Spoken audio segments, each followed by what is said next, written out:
Oh, A very good afternoon from Athens, Greece. It is November the 15th, 2024, and we just finished a 3-day music program in the Love Without Borders Gallery. So big welcome to Susan and Neil from the UK, and this is Music Without Borders. Hello.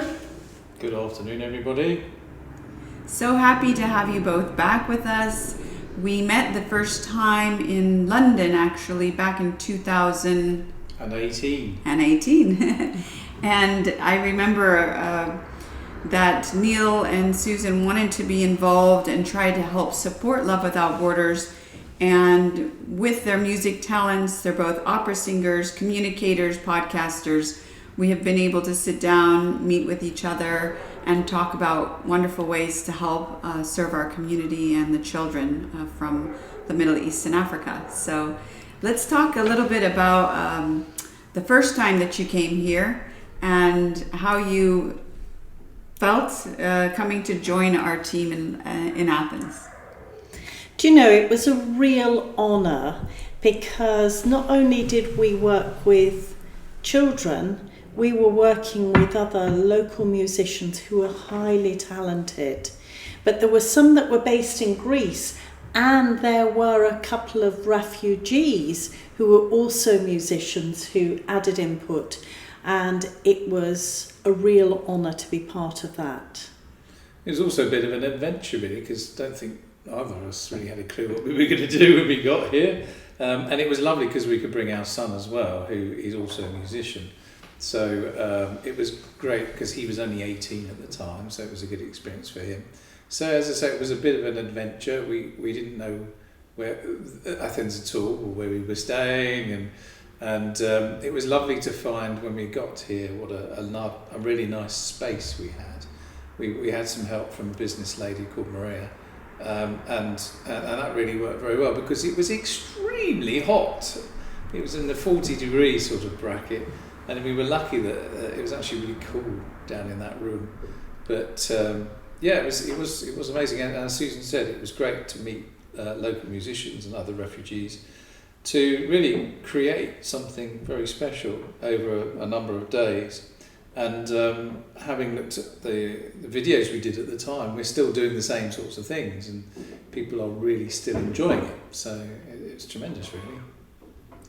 Yes, I think we like to, as an organization and as a program, we like to really try new things and see how opera and art go together, for instance. And we like to see how different people from different backgrounds can come into a community, be together for a few days, and really learn from one another and share songs from our childhood or from our cultures. And that's one thing that really connects people with music and art, is just to be able to not actually have a plan or a program, but be able to make things up as we go along. And I think that the program that we ran back then is similar to what we did this year as far as bringing the people in. We had children from small babies all the way up to elderly local Greek men. Yes. And so it was just a really nice combination of sharing music, creating art, and spending time with each other. It's true, and also giving people the opportunity to express their own music from their own culture. So we learned as much as they did in many ways, and we even tried out some very interesting dancing as well. Yes. I think one of the really interesting things about music is that there is so much scientific evidence that music and remembering music is one of the last things to go in dementia patients. So they will remember music from their childhood and significant music in their lives after they might have forgotten who they are or who their loved ones are. And to, not that the people that were on these workshops had dementia, but it just demonstrates the power of music and creating memories and also remembering those good times. Yes, and it brings me back to a very special moment today when our friend and one of the music teachers, Sumi, was singing a song to us about her father who has dementia. Yes. And yes, so this is part of the spontaneity that we love so much about creating these programs, whether it's art or music, is you're always going to get people coming into the gallery and who some of them have quite a bit of music background that you didn't even expect. And we were able to have a really nice array of people this week. Well, there was this elderly man from Athens who was an artist, Dimitris, who was an artist, and he grabbed the guitar and then suddenly started playing it, and not strumming it as a beginner, but really quite accomplished. And that you could see in his eyes that it brought him so much joy. Yes. I think that's very true, and it's interesting how you have to cater from, as you said earlier, from a young baby right to elderly people. The previous 2 days we'd had a lot more younger people, so we had to create a lot more activity so they could use their energy. And Susan's brilliant at doing action songs, and the old chestnuts were coming out like head, shoulders, knees and toes and things like that, and they really enjoyed it, and also just doing some games that actually seem to work in so many different cultures. They just have different names. Yes. And the weird thing was that the games, the mothers were getting involved as well, and not to be with the kids, but they were very competitive, and you could see some joy and smiles in their faces, and maybe they remembered back to those days when life was less stressful. It just got a glimpse of that liveliness and joy of life that they'd had when they were younger. That was lovely. For those of our listeners that have just heard about Love Without Borders, we support refugees from the Middle East and Africa, and during these music and art programs we take several families from the refugee camps, which are pretty isolated, and we bring them to our art gallery, and we offer them music and art and some healthy food and a really safe environment. And so yes, we were able to share these music songs with all of the families, and they thoroughly enjoyed them. And on the last day we also invited a couple of Greek men from the community who are artists, and it's just a part of our program that's very inclusive to invite everyone and reach out to the local community, which is really important to us. Oh, definitely. You could see when the music was going on, there were people walking past and stopping and listening and being touched by the music, whether it was the children singing or Neil singing. It was very powerful to see that as well. I think that's true. Again, music is such a wonderful way of communicating, and when you sing it as an operatic tenor, people will always hear you. And it was great to see the children's faces when they started hearing an operatic voice, like, wow, because they'd never heard anything like that before. So that was really, really interesting. But also how even singing in different languages still connects with them as well, which was also very powerful the last 3 days that we've been working, really. There's something very powerful about the human voice that connects you with other human beings that a recording does not do in the same sort of way. There's something about hearing a live voice. Yes, I did notice that, and I think that was one of the highlights of this week, is when the children were listening to the opera and you singing, and the look on their face was something that was very gratifying to see. they really loved it. And They did. One of the things that I noticed was that when we were doing some of the action games or clapping or something like that, say with head, shoulders, knees and toes, and you stop saying one word in each verse, and quite often people get upset when they make a mistake. And I didn't want the children or the adults to feel upset because they've got enough things going on. This is just silly, so to make sure that it was okay to laugh and it to be fun if somebody makes a mistake. And I like to hope that they can think with other things in their lives, it doesn't matter, there are bigger things going on. absolutely. It's also really important for people to understand we aren't able to solve this refugee crisis, but sometimes by taking a trip to Greece, spending a few days on your days off, to support the people with your presence, with music, with art, it's a very powerful action. And I think many people these days want to do something positive, but perhaps you can expound a little bit on that and share about your 3-day.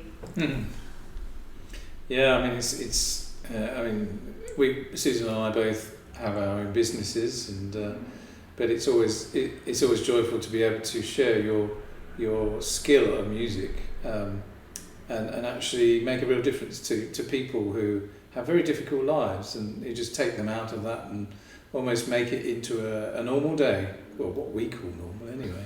But it's actually something which is really unforgettable for them in many ways.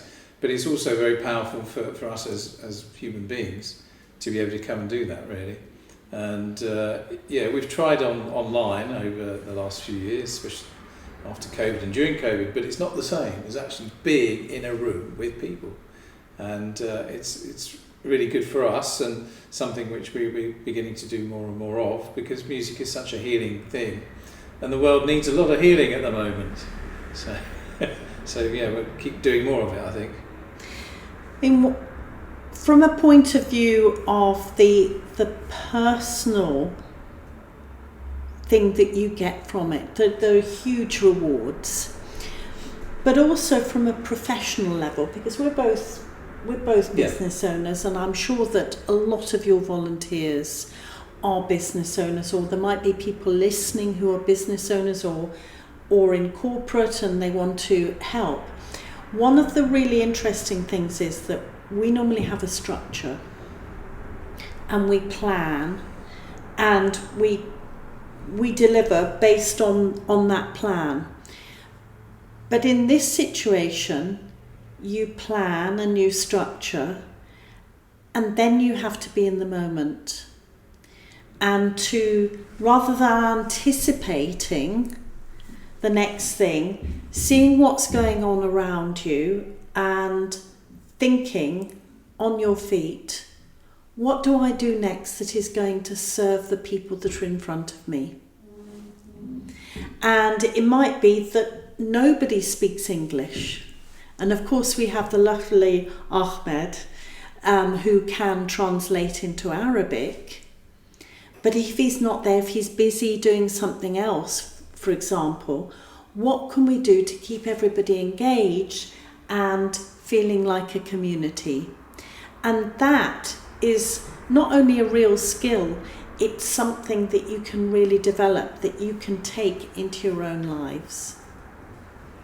This is very, very important. And I think one other thing that I really love about your program with Love Without Borders is that when you come here, we try to invite volunteers from other groups that are coordinating programs for different organizations.